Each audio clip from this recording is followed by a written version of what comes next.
ላክ ቅዱስ እግዚአብሔር ስለማይከፈል ስጦታው ስለማይነገር ውለታው ስሙ የተመሰገነ ይሁን። አመስግኖት እስቲ እግዚአብሔር ይመስገን። የመዳናችን ሁሉ ምክንያት ንጽሕተ ንጹሐን ቅድስተ ቅዱሳን ወላዲተ አምላክ ልጇ መድኃኔዓለም ኢየሱስ ክርስቶስ ባከበራት የክብር መጠን የከበረች የተመሰገነች ትሁን። በረከቷ በሁላችን ላይ ይደርብን፣ አሜን። እስመናሁ ክረምት ሐለፈ ወዝናም ገባ ድሬሁ ጽጌ አስተራይ በውስተ ምድርነ ጊዜ ገሚድ በጽሐ። እስኪ በሉ ሁላችሁም እስመናሁ በሉ እስኪ። ክረምት ሐለፈ ወዝናም ገባ ድሬሁ። እስኪ ትርጉሙን በእናንተ እስመናሁ ክረምት ሐለፈ ምን ማለት ይመስላችኋል? አቤት አማርኛ ቀመስ ግዕዝ ነው፣ ቀላል ነው። እነሆ ክረምቱ አለፈ ማለት ነው። እስኪ በሉ ዝናሙም ወደ ኋላ ተመለሰ፣ አበባው በምድር ላይ ተገለጠ። እንደ እግዚአብሔር ቅዱስ ፈቃድ በዚህ ረፋድ በዚህ መለኮታዊ ኃይለ ቃል እንማራለን። እግዚአብሔር መንፈስ ቅዱስ ምስጢሩን ገልጦ እንዲያስተምረን ፈቃዱ ይሁን።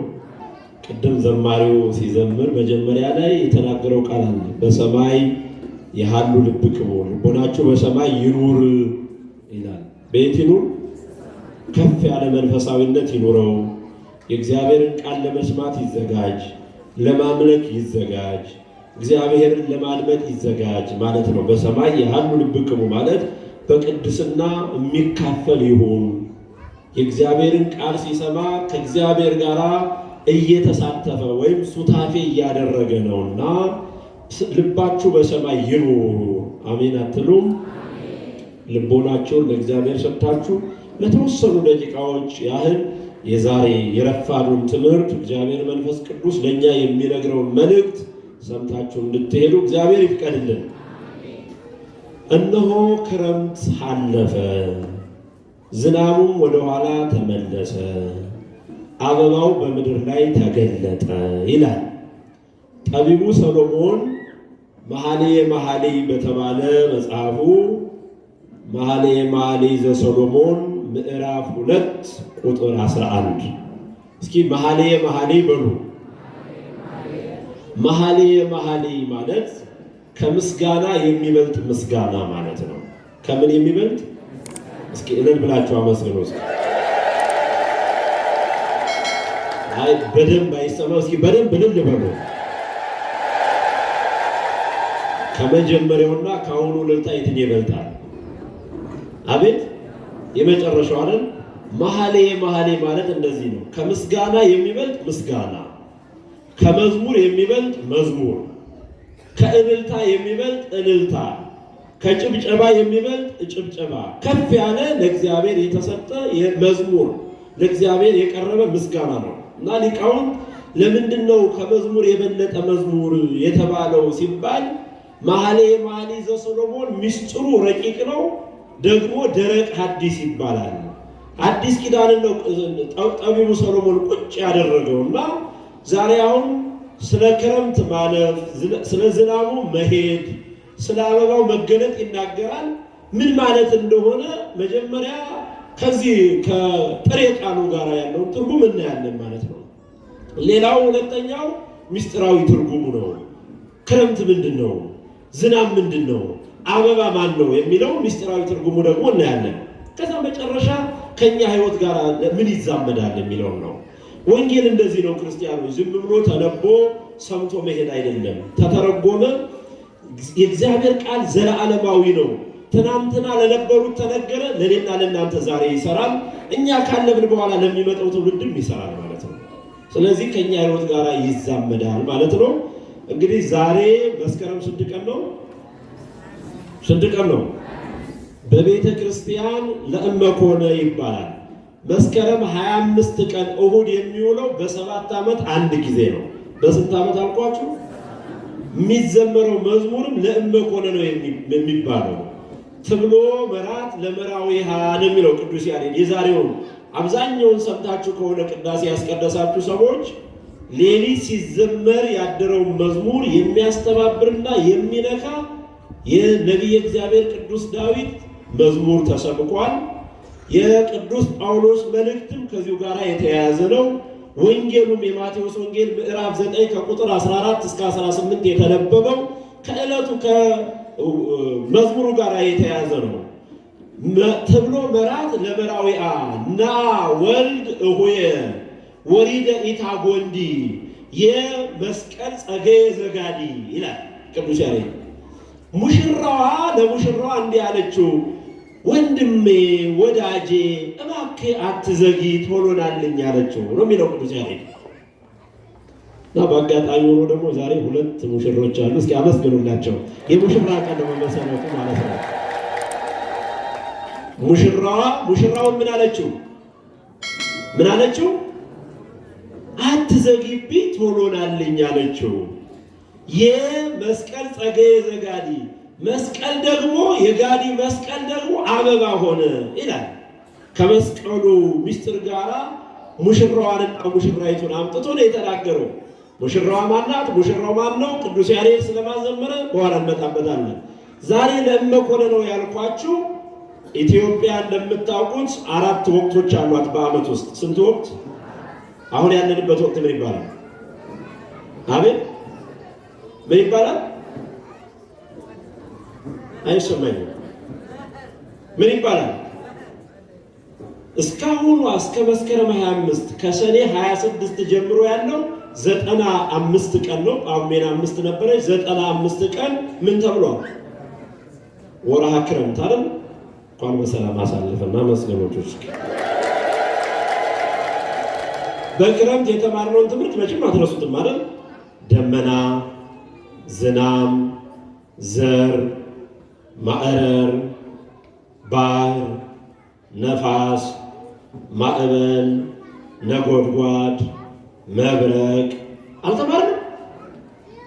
በዚህ ሁሉ እግዚአብሔር ፍጥረታትን እያዘዘ ወይም ደግሞ ጋይድ እያደረገ እየጠበቀ የሰው ልጆች እንዳይጎዱ ፈጽመን እንዳንጠፋ የሰማይ መስኮት ሲከፈት ዝናቡ በኃይል እንዳይወርድ ዝናብ ሲወርድ በኃይል ከልኳ ሞልታ እኛ እንዳንጎዳ ማን ጠበቀን?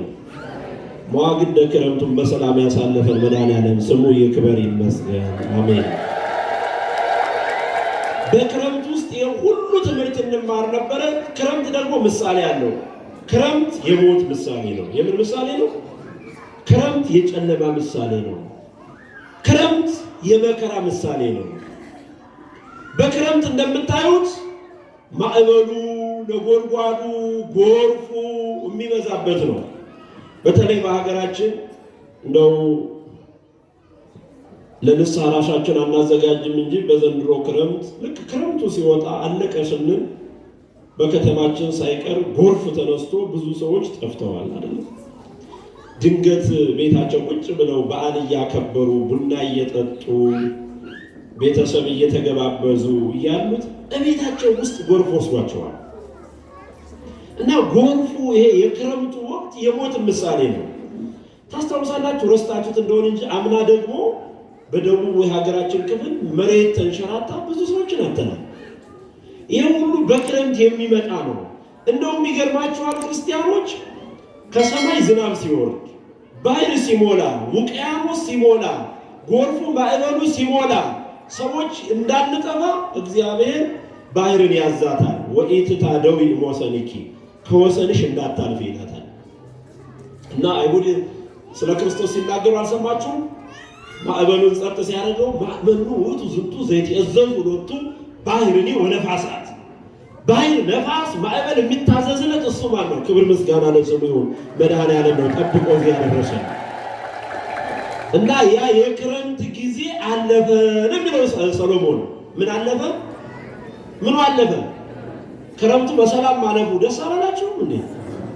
ክረምቱ አለፈ። ክረምቱ ሲያልፍ ደግሞ ዝናብ ወደ ኋላ ተመለሰ ነው የሚለው። ይሄ የመዋዕለ ክረምቱ ማጠናቀቂያ ስለሆነ ነውና የዛሬው ዕለት ምን ይባላል መሰላችሁ? ጸአተ ክረምት ይባላል። እስኪ ጸአተ ክረምት በሉ። ሰኔ 26 ምን ብለናችሁ ነበር? በዓተ ክረምት አላላችሁ? የክረምት መግቢያ። ዛሬ ደግሞ ጸአተ ክረምት፣ የክረምት መውጫ። ከዛሬ ቀን በኋላ ክረምት አይባልም፣ ሌላ ወቅት ይረከበዋል ማለት ነው። 90 ቀናት ናቸው በኢትዮጵያ። ወቅቶቹን ታውቋቸዋላችሁ። አንዱ ክረምት ነው። በክረምት እንደው የሞት ምሳሌ፣ የመከራ ምሳሌ፣ የለቅሶ ምሳሌ ነው ብንላችሁ፣ ክረምት ደግሞ ለሰው ልጆች የሚሰጠው ጸጋ ብዙ ነው። በክረምት ዝናብ ካልዘነበ አንድ ክረምት ዝናብ ቢያልፈን በተለይ እንደኛ ያለ ሀገር የምንቀምሰው የለንም ማለት ነው። ገበሬው ክረምት ሲመጣለት ደስ ነው የሚለው። ጭቃው አያስጠይፈውም። እጁ በጭቃ ተጨማልቆ እግሩ በጭቃ ተጨማልቆ ከበሬዎች ጋር ደክሞ አርሶ አርሞ ዘርቶ አስተካክሎ አምጥቶ አበጥሮ ተጠርጥሮ እኛ ቤት ተፈጭቶ ነው የሚገባው። በገበሬው ግን የሁሉ ድካም አለ። የሁሉ የሚሰራው በመቼ ነው? የድካም ጊዜ ነው ማለት ነው። ገበሬው ነገን ነው ተስፋ አድርጎ ምናልባትም ከነገ ቀን በኋላ ያለውን ሶስቱን ወር ወይም 90 ቀኑን ተስፋ በማድረግ ነው ገበሬው በክረምት የሚደክመው። ከነገ ጀምሮ ከመስከረም 26 ጀምሮ እስከ ታኅሳስ 25 ቀን ያለው ደግሞ ምን ይባላል? ምን ይባላል? መጸው ነው የሚባለው አይደል? ከታኅሳስ 26 እስከ መጋቢት 25 ያለው ደግሞ ምን ይባላል? ሐጋይ ይባላል ወይም በጋ ነው የሚባለው። ከመጋቢት 27 እስከ ሰኔ 25 ያለው ደግሞ ጸደይ ነው የሚባል ወይም በልግ ነው የሚባለው። አሁን የምንጀምረው ወቅት እንግዲህ አበባው ወደ ፍሬ የሚጠልፍበት፣ ፍሬ የምናገኝበት፣ ገበሬው የደከመውን የሚሰበስብበት፣ ፀሐይ የሚወጣበት፣ ያ የክረምቱ ደመና የሚገለጥበት፣ ሰዎች የሚጠያየቁበት፣ የሞላ ወንዝ የሚጎልበት ጊዜ ነው። እንኳን አደረሳችሁ። እግዚአብሔርን አመስግኑት። እና ይህ ጥሬ ትርጉሙ ነው ወይም ደግሞ ነባራዊ እውነታው ነው ማለት ነው። እነሆ ክረምት አለፈ ያለው ሰሎሞን ምስጢራዊ ትርጉሙ ምንድን ነው ይባል? ክረምት ቅድም እንዳልኳችሁ ለቅሶ፣ ሐዘን፣ መከራ ነውና ክረምት 5500 ዘመን የፍዳ የመርገም ዘመን ምሳሌ ነው እና ለክርስቲያኖች ያ የመርገም የፍዳ የመከራ ዘመን አለፈላችሁ፣ ደስ ይበላችሁ። ዝናቡ ለቅሶ ነው። ዝናቡ ምንድን ነው? ለቅሶ ነው። ያ ያነባችሁበት ያለቀሳችሁበት በዲያብሎስ እግር የተረገጣችሁበት ዘመን ተመለሰ፣ ጠፋላችሁ። ለምን? አበባው በምድር ላይ ተገለጠ። አበባ ማለት ክርስቶስ መጣላችሁ ማለት ነው። አዲስ ኪዳን ሆነ። ይሄ ነው ምስጢራዊ ትርጉሙ። እንኳን ደስ አላችሁ ክርስቲያኖች። ክረምት አለፈ ሲባል ያ ነው እንግዲህ። ክረምት አለፈ፣ ዝናብ ተመለሰ፣ አበባው ተገለጠ። አበባው ሲገለጥ ጊዜ ገሚድ በፃ ያ አበባውን የምንጠቀምበት ፍሬውን የምንጠቀምበት ጊዜ ደረሰ። ቃለ ማዕበል ተሰማ በምድር የቆርየው ድምፅ በምድራችንም ተሰማ። አውያን ጸገዩ ወውሃቡ መዓዛ ወይኑ ሁሉ አበበ፣ ሽታውም ደስ የሚል ነው ይላል። ያ አበባው በተገለጠ ጊዜ አውያን ጸገዩ የተባሉ ነቢያት አስቀድመው ትንቢት ተናግረው ነበረ በመከራው ዘመን። አውያን ጸገዩ የተባሉ ሐዋርያት የክርስቶስን መዓዛ ለዓለም ሰበኩ። የክርስቶስን ጣዕም ለዓለም ተናገሩ፣ ለክርስቲያኖች ተናገሩ። የክርስቶስ መዓዛ ለክርስቲያኖች ሕይወት ሆነ። ክብር ምስጋና ለስሙ ይሆንልን። ይሄ ነው ምስጢሩ እና ክርስቶስ አበባ ነው። ምንድን ነው? ምንድን ነው? አበባ እንደምታውቁት ለሰው ልጆች ስጦታ ነው አይደል? ሰው ለሚወደው ሰው ወይም የክብር እንግዳ ብሎ ለሚያምነው ሰው የሚሰጠው ስጦታ ምንድን ነው? አበባ ነው። አሁን እንደውም ቀብራችን ላይም አበባ ይደረጋል አይደለም እንዴ? የክብር መገለጫ ነው ማለት ነው። ክብራችን ማን ነው? ንገሩኝ እንጂ። ተመልከቱ፣ ክረምቱ አለፈ ሲባል ዝም ብሎ ያለፈው ክረምት ላይ ስለደረስን አበባው የተገለጠበት ጊዜ ላይ ስለደረስን ያ የዝናቡን የለቅሶውን ወቅት ብዙ አናውቀውም።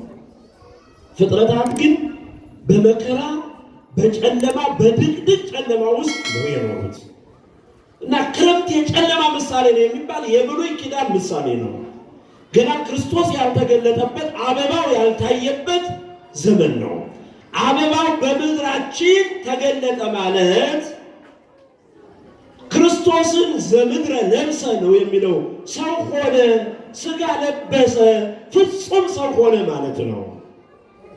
አበባው ተገለጠ ማለት ይሄ ነው። ስለዚህ ቅዱስ ያሬድ የዘመረው ሙሽራው ያለው በምድር ላይ የተገለጠውን አበባ ክርስቶስን ነው። ክብር ምስጋና ለስሙ ይሁንልን። ተመልከቱ፣ ትብሎ መራት ለመራዊሃ ና ወልድ ሆይ ወሪደ ኢታጎንዲ። መራት ማለት ቤተ ክርስቲያን ናት። እስኪ ቤተ ክርስቲያን በሉ። ሙሽራዋ ማናት? እባክህ አትዘግይብኝ ናልኝ ወዳጄ ናልኝ ያለችው ሙሽራ ቤተ ክርስቲያን ናት። ወሪደ ኢታጎንዲ አትዘግይብኝ፣ እባክህና አድነኝ። ጎስቁያለሁ፣ በኃጢአት ወድቄያለሁ፣ በዲያብሎስ እግር ተረግጫለሁ፣ ስጋዬ በመቃብር ነፍሴ በሲኦል እየተሰቃየውና ሙሽራዬ ና። ጥሪው የቤተ ክርስቲያን ነው። እየሰማችሁ ነው። ሙሽራዋ ማናት? ሙሽራውስ? ለዚህ ነው ውእቱሰ ከመመራዊ ዘይወፅእ እምጽርሁ። ዳዊት ደግሞ በመዝሙር 18 ላይ ቅድም የተሰበከው እሱማ ከአዳራሹ እንደሚወጣ ሙሽራ ይመጣል አለ። ክብር ለእግዚአብሔር ይሁንልን። ይመጣል። ይትፌሳ ከመ ያርብ ዘይሜርድ ፍኖቶ፣ መንገዱን እንደሚያቀና እየመጣ ደስ ይለዋል። እሱም ደስ ይለዋል፣ በማዳኑ ደስ ይለዋል። እኛን በማዳኑ ደስ ይለዋል። እኛን በማቀፉ ደስ ይለዋል። እኛን በማንሳቱ ደስ ይለዋል። እማጽናፈ ሰማይ ሙፃው፣ ከሰማይ ጥግ ወይም ጫፍ መውጫው ነው ይላል። መውጫው ከየት ነው? ከሰማይ ጥግ ወይም አጽናፈ ዓለም፣ ከዓለም ዳርቻ እስከ ዓለም ዳርቻ ሁሉ ሊያድን የመጣ ሙሽራ ነው ይላል። ሙሽራው እንግዲህ ክርስቶስ ነው። በምድር የተገለጠው አበባ ነው። ለዚህ ነው ቅዱስ ያሬድ ትብሎ መራት ለመራዊሃ ና ወልድ ሆይ ወሪደ ኢታጎንዲ፣ እባክህ ቶሎ ናልኝ፣ አትዘግይብኝ፣ በመከራ ውስጥ ነው ያለሁት፣ አድነኝ። 5500 ዘመን ህዝብ ዘይነብሩ ጽልመት ወጽላሎተ ሞት የተባለበት በጨለማና በሞት ጥላ ስር የኖረ ህዝብ፣ የመምጣቱን ተስፋ በችኮላ እየጠበቀ የነበረ ህዝብ ጩኸት ነው ና ወልድ ሆይ ማለት፣ ናልኝ አትዘግይብኝ ማለት። ስለዚህ ሙሽራዋ ቤተ ክርስቲያን፣ ሙሽራው ኢየሱስ ክርስቶስ ነው ማለት ነው። ይህንን ደግሞ ቅድም ሰምታችሁ ከሆነ ሰራዩ ዲያቆን ያነበበው የቅዱስ ጳውሎስ መልእክት ኤፌሶን ምዕራፍ 5 ቁጥር 24 ጀምሮ ነው ታሪኩ የሚናገረው።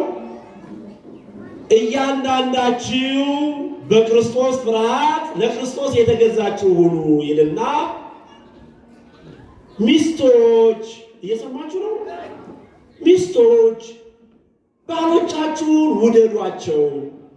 መውደድ ብቻ አይደለም፣ አክብሯቸው።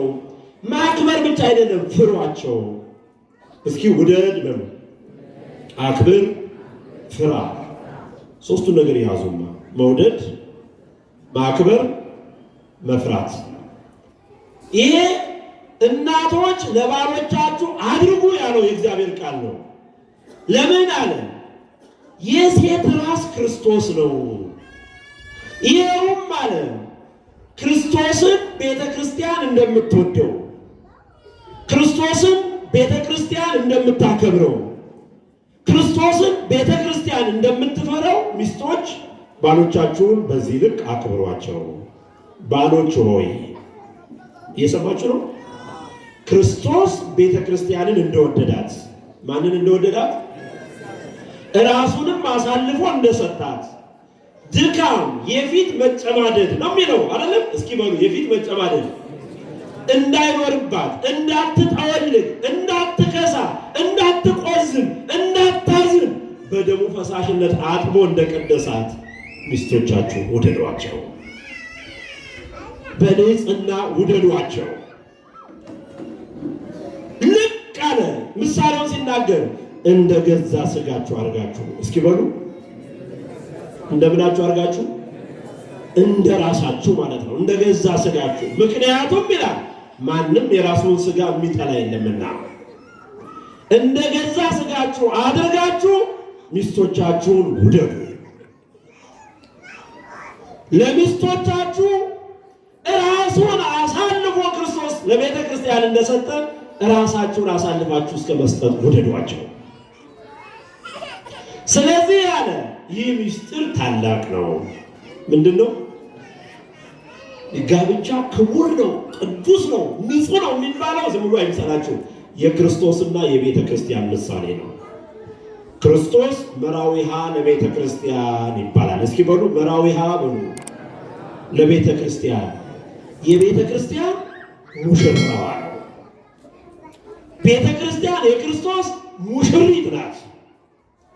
ለቤተ ክርስቲያን ነው ዋጋ የከፈለላት። ለቤተ ክርስቲያን ነው ራሱን አሳልፎ የሰጠ። ስለዚህ ጋብቻችሁ በዚህ ልክ ይሆን፣ በክርስቶስ ፍቅር ይሆን። ቤተ ክርስቲያንና ክርስቶስ እንደሚዋደዱ ይሁን አለ። ጋብቻችሁን እንዲያደርግላቸው ሙሽሮች እስኪ አመስግኑላቸው። እስኪ ለእነዚህ ሙሽሮች የደስታቸው ቀን ነው።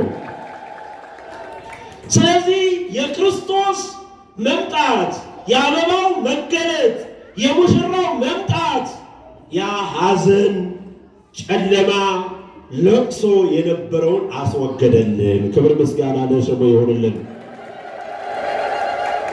እዛ ራእየ ዮሐንስ ደግሞ ንፍቁ ዲያቆን ያነበበው ምዕራፍ 21 ነው። አዲስ ሰማይና አዲስ ምድር አየሁ። እስኪ በሉ ፊተኛው ሰማይ አልፏል። በሉ እስኪ ፊተኛዋ ምድር የለችም። አሁን የሚገርማችሁ ይሄ ፎቅ የሰራንበት መሳሪያ ይዘን የምንታኮስበት የኔ ርስት ነው ውጣልኝ የምንልበት አጠገቤ እንዳደርስ የምንለው ምድር እንደ ብራና ይጠቀለላል። ምን ይሆናል? ቀና ብለን የምናየው ግዙፉ ሰማይ በትኩሳት ይቀልጣል። እግዚአብሔር ነበረ ወፀዋ ለምድር፣ እግዚአብሔር ምድርን ይጠራታል፣ በፊቱ ትጠቀለላለች። የኔ ርስት ነው የገሌ ርስት ነው እዚህ ማዶ እዛ ማዶ የሚባል የለም። የተሰጠችን መሬት አቤት ይችላል ቤት ሰርተን እንድንኖርባት አርሰን እንድንመገባት በኋላም ደግሞ ለጊዜያዊ ማረፊያ አፈሯን ለብሰን እንድንቆይ ነበረ። አለመረዳታችን አለማወቃችን በመሬት ምክንያት የማይመጣብን ጣጣ የለም። በእኛ ባልሆነው ዛሬ በመሬት ምክንያት ደም እናፈሳለን፣ ነገ ደግሞ እኛ መሬት ውስጥ ገብተን አፈር እንሆናለን። እና አዲስ ሰማይ አዲስ ምድር የሚለው ራእዩ ላይ ዛሬ የተነበበ ነው። አሮጌ ምድር ይሆናል ማለት ነው። አሁን ያለንበት ምድር ይጠቀለላል፣ ይጠፋል። ባህር የለ፣ ነፋስ የለ፣ ምድር የለ፣ የብስ የለ፣ ባዶ ይሆናል። ማንም የሚኖርበት የለም። ለምን? የሁሉ ፍጥረት ከብሮ የሚኖረው የሰው ልጅ በምድር ላይ እስካለ ድረስ ለሰው ልጅ ክብር ነው የተፈጠረው። የሰው ልጅ እንዲገለገልበት ነው። የሰው ልጅ የከበረ ፍጡር ስለሆነ እግዚአብሔር ሰውን ወደ ሰማይ ወደ መኖሪያው ወደ አዲሱ ሰማይ ከወሰደ በኋላ ምድር የሚባል የለም። ምድር ይጠቀልላል። እና ምን አለ ዮሐንስ በራእዩ? አዲስ ሰማይና አዲስ ምድር አየሁ አለ። ምን አይነት ሰማይ? ሰማያዊቷ ኢየሩሳሌም አለ። ለባሏ እንደተሸለመች ሙሽራ ሆና ስትወርድ ተመለከትኳት። ምን ሆና? ምን ሆና? ይኸው ወለተ ማን የምትባለች ሙሽራ ወለተ ጊዮርጊስ። አንቺ እህቴ ማን ነው ስምሽ? ወለተ አሜን። ወለተ አብ፣ ወለተ ጊዮርጊስ፣ ወለተ አብ አሁን ለባሎቻቸው የተሸለሙ ያማሩ ሙሽሮች ናቸው። እንደ ተሸለመች ሙሽራ ሆና ሰማያዊቷ ኢየሩሳሌም፣ እኛ የምንኖርባት ኢየሩሳሌም፣ የክርስቶስ መቅደስ ስትወርዳየው ወደ አዲሱ ምድርና ወደ አዲሱ ሰማይ። ያ አዲስ ሰማይና አዲስ ምድር ይላል ዮሐንስ ሞት የለበትም። ክብር ለእግዚአብሔር ይሁንልን። ምን የለበትም? ምን የለበትም? ሞት የለበትም። ለቅሶ የለበትም። ሐዘን የለበትም። ጩኸት የለበትም። ሁሉም አልፏልና ከዛ አዲስ ሰማይና አዲስ ምድር ሁላችንም ያኖረን። ታምናላችሁ? ቤታችሁን ትታችሁ ኑሯችሁን ትታችሁ ቤተክርስቲያን የምትሄዱት ለድሃ የምትመጸውቱት ንስሐ ገብታችሁ ቅዱስ ቁርባኑን የምትቀበሉት ይሄን አዲስ ሰማይ መንግስተ ሰማያትን ለመውረስ ነው። ሌላ ዓላማ የለንም አለ። አንዳንድ ጊዜ አውደ ምሕረቱን እንደው ከዓላማው ውጭ እናውለዋለን። እዚህ የምሕረት አደባባይ የተባለ ኃጢአተኛ ነው የተሰበሰበው እዚህ እኔን ጨምሮ አይደለም ወይ? አታምሩም እንዴ? ምሕረት ለመቀበል እጃችን ዘርግተን ምን ለመቀበል? የምሕረት አደባባይ አውደ ምሕረት የተባለው ለዚህ ነው። ምሕረት ለመቀበል ነው የመጣ ነው። በዚህ አውደ ምሕረት ደግሞ እግዚአብሔር ምሕረት ይሰጣል። ምሕረቱን ይላክልን። በምሕረት አደባባዩ ተሰብስበን ይቅርታ ጌታ ነው። እስከ ኃጢአታችን አልሄድም። ይቅር በለኝ አጥፍቻለሁ፣ በድያለሁ፣ ተንኮል አለ፣ በልቤ ክፋት ሰርቻለሁ ስንል ይቅር ብያለሁ ተብለን ተምረን ነው የምንወጣበት። እስከ በደላችን ወጥተን እስከ በደላችን አንሄድም። ታስታውሱ እንደሆነ የሰንበት ጉባኤ ነው። ሰዓታችሁን የምጠቀማለሁ፣ ጨርሻለሁ። በኖህ ዘመን ምድር በንፍር ውሃ ጠፍታለች አይደል? እና ፍጥረታት የዳኑ የት ገብተው ነው ንገሩ? መርከብ ውስጥ ገብተው ነው አይደል? እና ሊቃውንት ቤተክርስቲያንን በኖህ መርከብ መሰሏት። በኖህ መርከብ መሰሏትና ቤተክርስቲያን ግን ከኖህ መርከብ ትበልጣለች አሉ። ከምን መርከብ? ለምን ብለው ሲተረጉሙ የኖህ መርከብ ተሸክሞ የነበረው እንስሳት አሉ እባብ ነበረ፣ መርዙን ይዞ ነው የወጣ። መርዙን ተፍቶ አልወጣም፣ እስከ መርዙ ነው የወጣ ከመርከብ ሲወጣ። ቤተክርስቲያን ግን ኃጢአተኛው ገብቶ እስከ ኃጢአቱ አይወጣም፣ ኃጢአቱን ትቶ ነው። ስለዚህ ቤተክርስቲያን ትበልጣለች። ተናዳፊ ተናካሽ የሆኑ እንስሳት ኖህ መርከብ ውስጥ ነበሩ። ለጊዜው መርከብ ውስጥ እያሉ ያ ባህሪያቸውን አላሳዩም፣ ወደ ባህሩ እንዳይወረወሩ ታግሰው ቆይተዋል። ሲወጡ ግን ጠባያቸውን ክፉ ጠባያቸውን ይዘው ነው የወጡ። ቤተክርስቲያን ግን ከኖህ መርከብ ትበልጣለች።